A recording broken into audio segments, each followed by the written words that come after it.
سب سے پہلے آپ تمام دیکھنے اور سننے والوں کو السلام علیکم۔ میں امید کرتا ہوں کہ آپ تمام لوگ خیر خیریت سے ہوں گے۔ آج آپ سے ایک بار پھر ریکویسٹ ہے، کائنڈلی اس ویڈیو کو آخری لمحے تک دیکھیے گا۔ میری پوری کوشش ہوگی کہ میں آپ کا ایک بھی سیکنڈ ضائع نہ ہونے دوں۔ تو ویڈیو کا پراپر سٹارٹ کرتے ہیں۔ مزار پہ چادر چلانا مکروہ ہے، صرف ایک ہی اجازت ہے، شناخت کے لیے، علامت کے لیے ایک اجازت ہے۔ جیسے کہ کتابوں پہ غلاف چڑھانا منع ہے، قرآن پر اجازت ہے کہ ایک غلاف چڑھا سکتے ہیں آپ، جی، تاکہ امتیاز رہے۔ امتیاز۔ کتابوں میں کتاب اللہ الگ دکھے تو مردوں میں قبرستان میں ولی اللہ الگ دکھے، ایک واہ، چادر کافی ہے۔ سبحان اللہ۔ اور چادر پہ چادر، چادر پہ چادر، یہ کاروبار ہے اللہ، اور عوام کا پیار ہے، سجاد نشین کا کاروبار ہے، تو کائے کو روکے وہ؟ جی، عوام کو بھی منت ماننا، چادر مانتے ہیں۔ ارے میرا کام مولا کر دے تو میں بیوہ کی شادی کرا دوں گا، جی، محلے میں گیہوں بانٹ دوں گا، سبحان اللہ۔ میرا یہ کام ہو جائے تو میں آٹا بانٹ دوں گی۔ تو اس چادر، طرح کی منتیں نہیں مانتے۔ پانچ رکعت نماز پڑھوں گی، 10 رکعت نماز پڑھوں گی۔ سبحان اللہ، سبحان اللہ۔ اب سب سے پہلے تو میں حیران ہوں کہ میں نے ان ہاشمی صاحب کی جتنی بھی ویڈیوز دیکھی ہیں، ان ویڈیوز کے اندر انہوں نے پیر فقیری کو ہمیشہ ڈیفینڈ کیا۔ اللہ کے ولیوں کی مزار پہ چادر و پھول چڑھانا بالکل جائز ہے، بڑا ثواب ہے، سمجھ جانا، سننی ہے۔ قبروں پر ماتھا ٹیکنا اور قبروں کی مٹی کو چاٹنا، سمجھ جانا یہ قبر پوجا ہے۔ اچھا کہیں بدعت ہے، حرام ہے، حرام، سمجھ جانا، وہابی ہے۔ دلیل مانگو تو بھاگ جاتے ہیں اور مزاروں پر عورتوں کو نچاتے ہیں، سمجھ جانا یہ بریلوی ہے۔ نہ جانے کتنے لوگ ان کی پرانی سکھائی ہوئی باتوں، پرانی سنائی ہوئی کہانیوں کو سن کے اس دنیا میں موجود نہیں ہوں گے۔ اگر اس بندے نے 40 سال تک وہی قبر پرستی والا کاروبار کیا ہے تو اس 40 سال میں نہ جانے کتنے ہزاروں لوگ اس دنیا سے جا چکے ہوں گے، بچہ، بوڑھا، جوان۔ تو وہ کس نیت کے ساتھ گئے ہوں گے، کس ایمان کے ساتھ گئے ہوں گے؟ پیر مدد کر سکتے ہیں۔ آگے تو بیچاروں کو انہی کو پتا ہوگا نا کہ پیر آیا تھا، کون آیا تھا۔ اب آپ معافی مانگ رہے ہیں، ٹھیک ہے، تو آپ علی الاعلان ٹی وی یا کسی ایسے سوشل میڈیا پلیٹ فارم پہ بیٹھ کے یہ بھی کہیں کہ بھائی صاحب، وہ جو پرانے میرے وقت میں نے کچھ ویڈیوز ریکارڈ کروائی تھی قبر پرستی کو سپورٹ کرنے کے لیے، میں آج اس سالانہ برات کرتا ہوں، اور جن لوگوں کا ایمان، جن لوگوں کی آخرت اور جن لوگوں کا مال میری وجہ سے برباد ہوا ہے، میں ان سے تہ دلی سے معافی مانگنا چاہتا ہوں، ہاتھ جوڑ کے معافی مانگنا چاہتا ہوں۔ در حقیقت اسلام یہی تھا کہ آپ علیہ السلام نے کہا کہ قبر کو چومنا، چاٹنا، مجاور بن کے پڑھنا، چونا لگانا، چادر چڑھانا، دھاگے اور یہ جتنے بھی آج کل پروپیگنڈے ہوتے پھر رہے ہیں، یہ اسلام کا حصہ نہیں ہے۔ آپ علیہ السلام کی گستاخی ہے، آپ علیہ السلام کی توہین ہے، آپ علیہ السلام کی مخالفت میں یہ سارے کام ہیں۔ تو تب ہم آپ کو دل سے سلوٹ کریں گے کہ 80 سال کی عمر میں صحیح اللہ نے آپ کو ہدایت دی، کیونکہ آپ اس کے طالب تھے۔ اہل سنت کا عقیدہ ہے کہ نبی خیر البشر ہیں، اور یہ وہابی دیوبندی کا عقیدہ ہے کہ حضور ہماری طرح بشر ہیں، حضور ہمارے بڑے بھائی کی طرح ہیں۔ بڑا مردود اور لانتی ہے وہ بندہ جو حضور کو اپنے جیسا سمجھے۔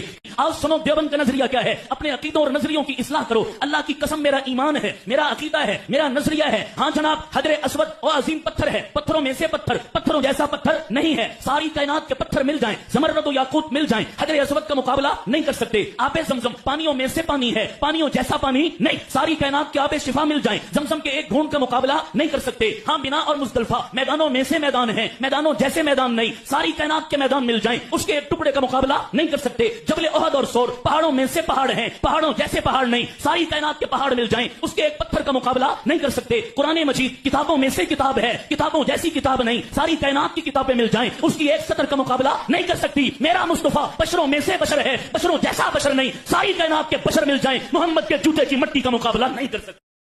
یہ ویڈیو دیکھنے کے بعد جو لوگ ایسا سوچتے ہیں نا، آج میں ان لوگوں کو یہ بات بتانا چاہتا ہوں کہ بھائی، اگر تم نے تا عمر یہ سوچا کہ نبی پاک صلی اللہ علیہ وآلہ وسلم تمہاری طرح سوتے تھے، تمہاری طرح کھاتے تھے، تمہاری طرح پیتے تھے، تمہاری طرح چلتے تھے، تمہاری طرح دیکھتے تھے، تمہاری طرح ہی سارے کام کرتے تھے، تو آپ لوگ احمق ترین انسان ہے۔ کیا آپ نے نبی پاک صلی اللہ علیہ وآلہ وسلم کو اپنے جیسا سمجھا؟ بھائی وہ اللہ کے پیغمبر ہیں اور اللہ کے محبوب ہیں، تمام پیغمبروں کے سردار ہیں۔ معراج جیسی رات کبھی زندگی میں آپ کے آباء و اجداد یا آپ لوگ تصور بھی کر سکتے ہیں کہ یہاں سے وہاں چلے جائیں، ایک جگہ سے دوسری جگہ آپ چلے جائیں نینو سیکنڈز کے اندر؟ آپ کے آباء و اجداد یا آپ ان تمام چیزوں کے قائل ہیں۔ آپ علیہ السلام کا جو پسینہ تھا، اس کا مقابلہ آپ کی دنیا کی کوئی بھی خوشبو، ایون جنت کی خوشبو بھی نہیں کر سکتی۔ آپ علیہ السلام کے پسینے میں وہ طاقت تھی۔ وہ خوشبو تھی، لوگ عطر کے طور پہ استعمال کرتے تھے۔ میں یہ مانتا ہوں کہ وہ انسان تھے، میں یہ بھی مانتا ہوں کہ وہ بشر تھے، کیونکہ یہ ان کی کنیت ہے کہ وہ بشر ہیں، وہ انسان ہے، فرشتوں میں سے مابعوث نہیں ہوئے، ہم انسانوں میں سے مابعوث کیے گئے تمام پیغمبروں کو اور آپ علیہ السلام کو۔ لیکن اپنے جیسا انسان سمجھنا یہ ایک احمقانہ سوچ ہے،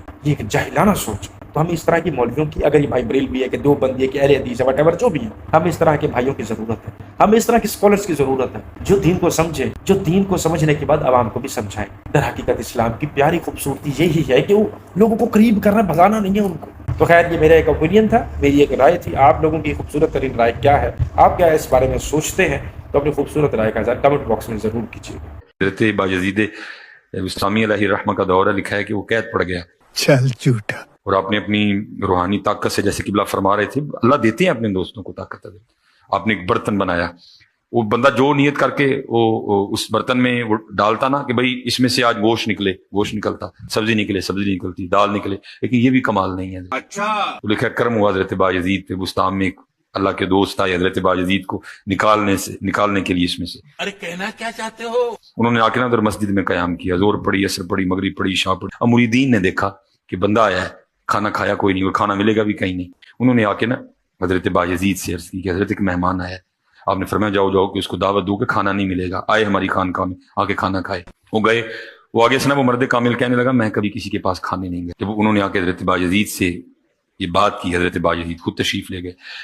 ہائے ہائے، وہ مرد کامل آگے سے کہنے لگے حضرت میں کبھی کھانے گیا تو نہیں، نہ میں نے کبھی کسی سے کھایا ہے، چلے آپ خود تشریف لے آئے ہیں تو آپ کی دعوت قبول کرتا ہوں، لیکن شرط یہ کھاؤں گا وہ جو میری مرضی ہوگی۔ حضرت بایزید نے کہا حکم فرمائیں کیا کھائیں گے؟